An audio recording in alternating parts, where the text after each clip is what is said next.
Over the past 30 years, Mark Cuban has not only built his own companies but invested in over 120 others. In his book How to Win at the Sport of Business, he breaks down a checklist for new entrepreneurs. We explain the 12 Cuban rules for startups below. 1. Don't start a company unless your heart is in it.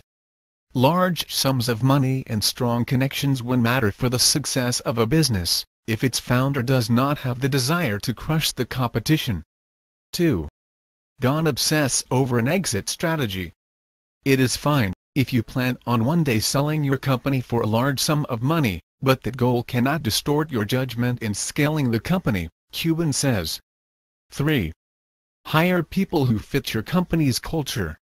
When hiring, you should look to build a team with diverse backgrounds and perspectives, but it is necessary that they share core values, so that they can work together for a common purpose.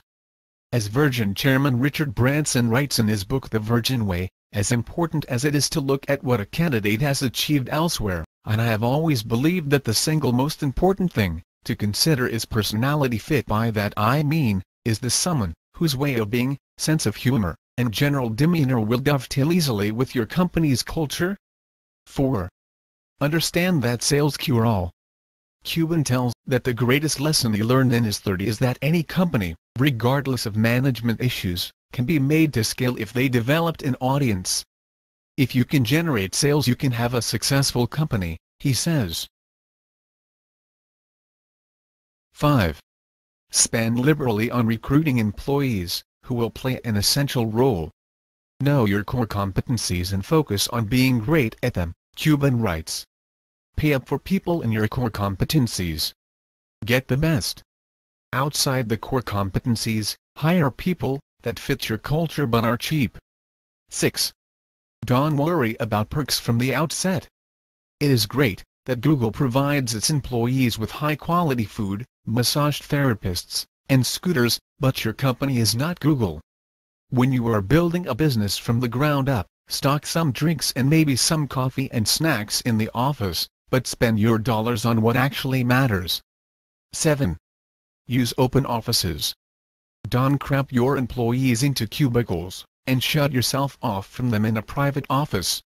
Open offices keep everyone in tune with what is going on and keep the energy up, Cuban writes. 8. Use technology you are comfortable with. When it is just you and a few employees in the trenches, don't worry about the software and hardware everyone else in your industry is using.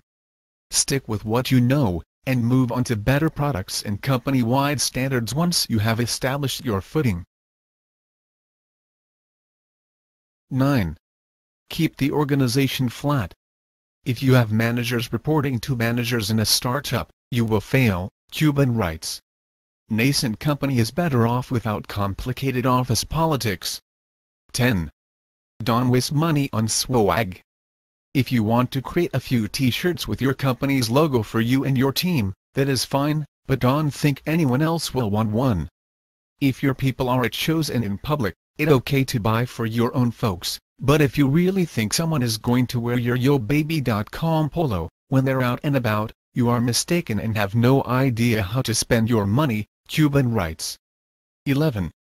Don't hire a PR firm. Cuban is adamant about his belief that a PR firm cannot help a startup in a way that justifies paying them. He writes, a PR firm will call or email people in the publications you already read, on the shows you already watch and the websites you already surf. Those people publish their emails. Whenever you consume any information related to your field, get the email of the person publishing it, and send them a message introducing yourself and the company. Their job is to find new stuff. They will welcome hearing from the founder instead of some PR flack. Once you establish communication with that person, make yourself available to answer their questions about the industry and be a source for them. If you are smart, they will use you. 12. Keep things fun. And finally, make sure that your employees enjoy their work, and are not burning out. Cuban writes that at his first company, Micro Solutions, he would hand out $100 bills to his salespeople when they had a record month, and made a ritual of occasionally going to a local bar after work and ripping kamikaze shots as a team.